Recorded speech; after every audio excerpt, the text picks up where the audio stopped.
शुरू करता हूँ अल्लाह के नाम से जो बड़ा मेहरबान और निहायत रहम करने वाला है। Lecture number 11 Dalton law partial pressure. आज हम इस चैप्टर के लॉन्ग क्वेश्चन को स्टडी करने जा रहे हैं। तो Dalton law partial pressure 10 minute में आपको समझ आने वाला है, सिर्फ 10 मिनट। अपनी लाइफ के इम्पोर्टेंट 10 मिनट मुझे दे दो भाई, और डाल्टन लॉ पार्शियल प्रेशर मुझसे ले जाओ तो समझते हैं। सबसे पहले भी आपको प्रेशर का पता हो, प्रेशर होता क्या है। प्रेशर की डेफिनेशन है force per unit area is called pressure. तो इसे हम लेते हैं भाई, pressure is equal to force per unit area. अब भाई जब भी कोई चीज़ जाकर दीवार से टकराएगी या किसी एरिए पर टकराएगी, तो जब ये हमारे गैस वाले मोलेक्यूल हैं, ये जाकर सिलेंडर की दीवारों से टकराते हैं, तो ये यहाँ से वहाँ जा रहे हैं, इनकी क्या है, एक फोर्स। तो जब ये वहाँ पर जाकर टकराएंगे, जिस जगह पे टकराएंगे वो है एरिया, तो force per unit area is called pressure. वहाँ पे क्या पैदा होगा, प्रेशर पैदा होगा। ये डेफिनेशन है प्रेशर की। अब वो कह रहा है अभी हमारे पास जो है ना, एक सिलेंडर में जो है वो 3 गैसेस हैं, ए, बी और सी। और आपने ये बात पीछे पढ़ी है, जो गैस वाले मोलेक्यूल हैं वो रैंडम इन मोशन हैं, वो बेतरतीबी हरकत करते रहते हैं। तो अब ये जो है ये दीवारों से टकरा रहे हैं। जब ये दीवारों से टकरा रहे हैं, तो अब मेरी सिलेंडर की दीवारों पर जो टोटल प्रेशर है वो इन तीनों के सम के बराबर है। इन तीनों के सम के बराबर ये है, इस तरह है भाई, मेरे सिलेंडर की दीवारों पे लगने वाला प्रेशर, क्योंकि ये टकरा रहे हैं, फोर्स है, जहाँ पे टकरा रहे हैं वो क्या है, एरिया है। Force per unit area is called pressure. तो मान लो भाई ये 10 की फोर्स से वहाँ टकरा रहा है, और ये 20 की फोर्स से वहाँ टकरा रहा है, और ये 30 वाली फोर्स से टकरा रहा है। तो अब मेरी सिलेंडर की दीवारों पर जो टोटल प्रेशर है वो कितना होगा। तो 20 जमा 30 जमा 10, क्या आंसर आएगा भाई, हमारे पास आएगा भाई 60। मतलब ये है मेरी सिलेंडर पे दीवारों पर लगने वाला जो टोटल प्रेशर है वो क्या है, 60। हमने यहाँ से ये सीखा भाई, एक सिलेंडर की दीवारों पर जो प्रेशर टोटल प्रेशर है वो उस सिलेंडर में मौजूद हर एक गैस की पार्टिसिपेट की वजह से है। तो हमने कभी भी ये बात नहीं बोलनी कि भाई ये जो 60 प्रेशर टोटल प्रेशर है, इसमें सारे के सारा ए का हिस्सा है, ये बात गलत है। या इसमें ए और बी का हिस्सा है, ये बात भी गलत है। हाँ, अगर तुम टोटल प्रेशर की बात कर रहे हो तो फिर उसमें जितनी भी गैसेस हैं उन सब का हिस्सा है। तो यही था भाई डाल्टन लॉ पार्शियल प्रेशर। तो डाल्टन ने गैसेस वाले मिक्सचर पर स्टडी की और उसने एक लॉ दिया जो था पार्शियल प्रेशर। अच्छा भाई, एक बात और भी यहाँ पे आप सीख लो भी, पार्शियल प्रेशर क्या है। गैस ए जो सिलेंडर की दीवारों पर प्रेशर लगा रही है, वो गैस ए का अपना प्रेशर है जो वो दीवारों पर जाकर लगा रही है, तो वो ए का पार्शियल प्रेशर है। इसी तरह बी जो है वो भी सिलेंडर की दीवारों पर जाकर प्रेशर लगा रही है, तो वो बी का प्रेशर है, तो वो बी का पार्शियल प्रेशर है। मैं आपको समझाना ही चाहता हूँ भाई, हर एक गैस का अपना जो force per unit area, force जिस फोर्स के साथ वो जाकर टकरा रही है, जो उसका अपना प्रेशर है वो पार्शियल प्रेशर है। जबकि उन सब को जब मिलाओगे तो वो क्या बन जाएगा, टोटल प्रेशर। तो अब इसे समझते हैं भाई, यहाँ पे क्या कह रहा है, कह रहा है John Dalton study mixtures of gas. इसने गैसेस वाले मिक्सचर्स पर स्टडी की। Give is law partial pressure, इसने हमें पार्शियल प्रेशर दिया। ये फार्मूला लिखा हुआ मैंने प्रेशर का, फोर्स पर यूनिट एरिया। अब इसे पढ़ते हैं भी, क्या कह रहा है, total pressure exerted by the mixtures of non reacting gases. जो टोटल प्रेशर जो नॉन रिएक्टिंग गैसेस लगा रही हैं, डाल रही हैं सिलेंडर की दीवारों पर, ये गैसेस जो हैं ये नॉन रिएक्टिंग हों। नॉन रिएक्टिंग से क्या मुराद है, मतलब ये आपस में रिएक्ट ना करें, ए बी आपस में ना मिलें। तो ये नॉन रिएक्टिंग गैस जो हैं, ये सिलेंडर की दीवारों पर जो प्रेशर डाल रही हैं is equal to the sum of their individual pressure. Total pressure जो है वो बराबर है इंडिविजुअल प्रेशर के। इंडिविजुअल से मुराद क्या है भाई, हर एक के प्रेशर के। जिस तरह आपने पढ़ा अभी, ए जो है वो डाल रहा है 30, बी जो है वो डाल रहा है 10, और सी जो है वो डाल रहा है 20। तो ये आपने यहाँ पे बात पढ़ी है भाई। तो वो कह रहा है भाई जो टोटल प्रेशर है वो हर एक गैस के इंडिविजुअल प्रेशर के बराबर है। ये जो प्रेशर है ये ए का इंडिविजुअल है, ये जो है ये बी का इंडिविजुअल है, और ये सी का इंडिविजुअल प्रेशर है। इन तीनों को मिलाओ तो क्या बनेगा, टोटल प्रेशर। आगे वो कह रहा है भी लेट सपोज आपको समझाना जा रहा है, मान लो हमारे पास 3 गैसेस हैं ए बी 1 2 और 3 और 10 dm³ तीनों का वॉल्यूम बेटा मेरे पास है बेटा 10 dm³ है। तो partial pressure P1 P2 and P3, P gas 1 का पार्शियल प्रेशर क्या होगा P1, गैस 2 का पार्शियल प्रेशर P2, गैस 3 का पार्शियल प्रेशर P3। तो वो कह रहा है भाई total pressure PT mixtures of gas, कह रहा है भाई टोटल प्रेशर जो है ना वो बराबर है मिक्सचर्स ऑफ गैस के, मतलब इसके पार्शियल प्रेशर जमा इसके पार्शियल प्रेशर जमा इसके पार्शियल प्रेशर, इन तीनों को जमा करो तो आपके पास क्या बन जाएगा टोटल प्रेशर, क्योंकि टोटल प्रेशर जो है वो सम है इंडिविजुअल प्रेशर का। आगे वो कह रहा है भी पार्शियल प्रेशर क्या है, तो मैंने आपको पहले ये बात समझाई है, मिक्सचर में मौजूद हर एक गैस का अपना जो एक ख़ास मखसूस प्रेशर है वो है पार्शियल प्रेशर।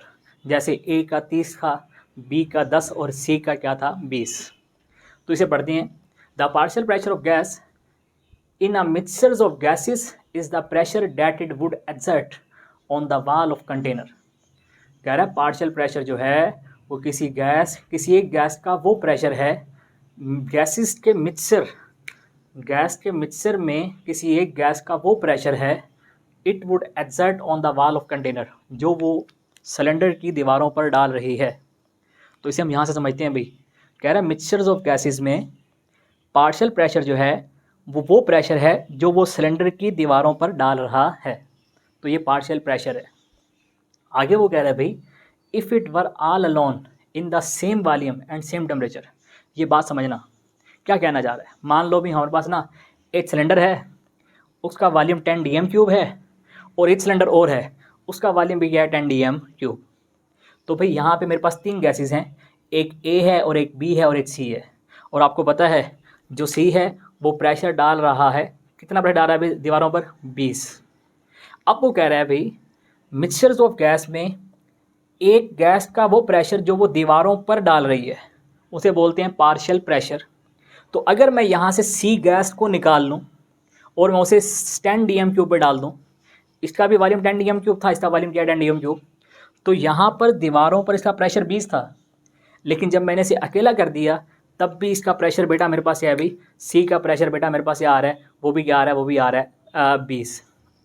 तो क्या सीखा, एक मिक्सचर में गैस का जो प्रेशर है अकेले में भी वही है, शर्त ये है वॉल्यूम भी सेम हो और टेम्परेचर भी क्या हो सेम हो। तो मतलब एक गैसेस वाले मिक्सचर में एक गैस जो प्रेशर लगा रही है वो गैस अगर अकेली होती तब भी वो इतना ही प्रेशर लगाती। तो कह रहा है if it were all alone in same volume and temperature, अगर ये सारी अलग अलग होती तो तब भी ये दीवारों पर इतना ही प्रेशर लगाती।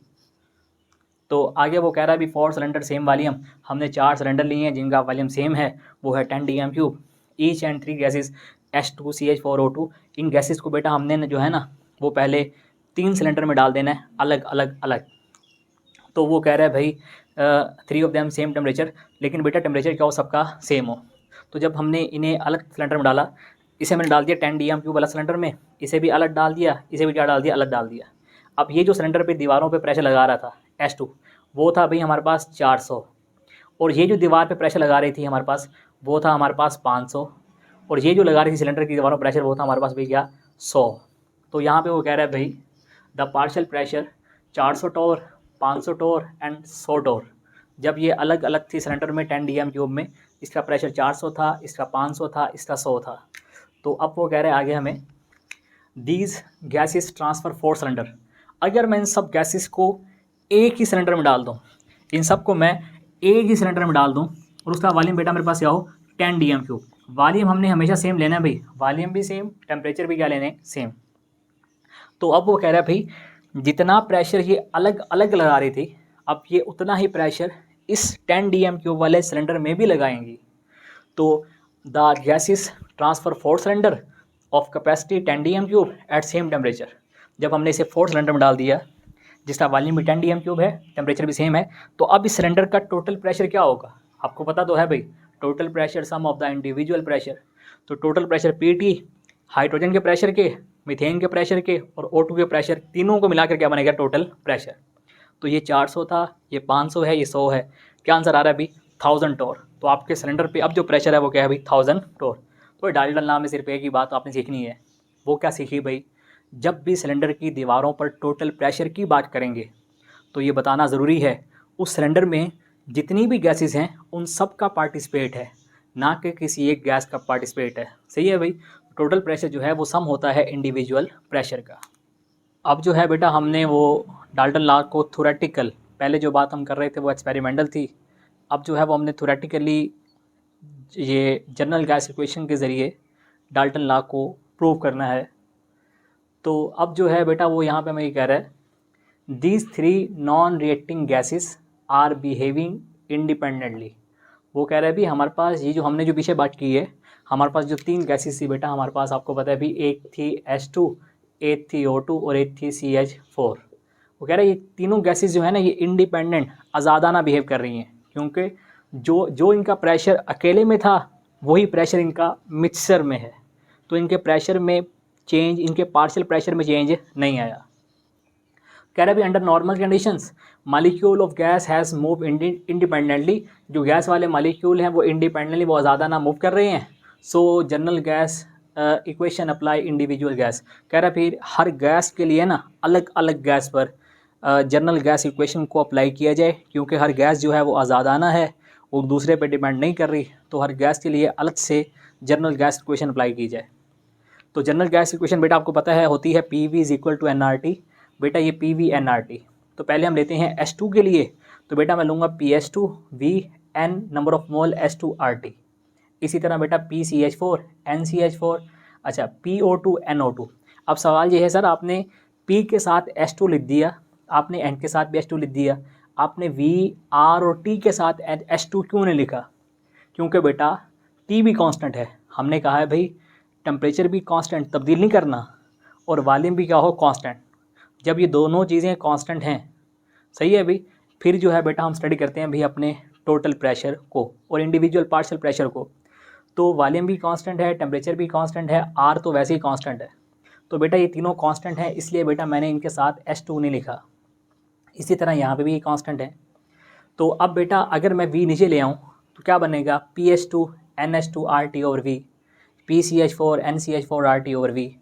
इसी तरह मैंने V को वहाँ से नीचे डाल दिया। अब वो कह रहा है भाई all gases has their partial pressure, her gas का जो है वो अपना एक ख़ास मखसूस पार्शियल प्रेशर है। So volume and pressure are same, volume and temperature are same. बेटा हमारे पास वॉल्यूम भी सेम हो और बेटा मेरे पास टेम्परेचर भी क्या हो, same. So the numbers of mole different directly proportional to the partial pressure. कह रहा है भाई अगर हमारे पास वॉल्यूम भी सेम है और टेम्परेचर भी सेम है, फिर जो नंबर्स ऑफ मोल है ना वो डिपेंड करेंगे आपके पार्शियल प्रेशर पर। मतलब क्या भाई, जितने नंबर ऑफ मोल ज़्यादा उसका पार्शियल प्रेशर भी ज़्यादा। तो पीछे आपने पढ़ा है भाई जो हाइड्रोजन का था वो आपने पीछे पढ़ा था 400, जबकि ऑक्सीजन का क्या था बेटा हमारे पास 100 था, और मीथेन का क्या था बेटा हमारे पास वो था 500। तो इसका मतलब ये है मीथेन के नंबर ऑफ मोल ज़्यादा थे, उसकी क्वांटिटी ज़्यादा थी, इसलिए उसका पार्शियल प्रेशर भी क्या था, ज़्यादा।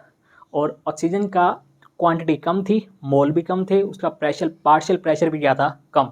तो यहाँ पे वो कह रहा है भी number of mole of different gases directly proportional to the partial pressure. इनका जो है वो पार्शियल प्रेशर के साथ डायरेक्ट रिलेशन है नंबर ऑफ मोल का। तो भाई अब टोटल प्रेशर जो है PH2 PCH4 PO2 इन तीनों के बराबर, इन तीनों के सम के बराबर है। तो PT मैंने वैल्यू पुट कर दी बेटा PH2 की, PCH4 की और PO2 की जो मैंने वहाँ से निकाली थी। तो अब वो कह रहा है भाई सारे number of mole one side पे ले लो, सारे कांस्टेंट एक साइड पे ले लो। NCH2 NCH4 NO2 RT और V मैंने बेटा ये कॉमन ले लिए, सारे के सारे कॉमन सब में हैं तो मैंने कॉमन ले लिए।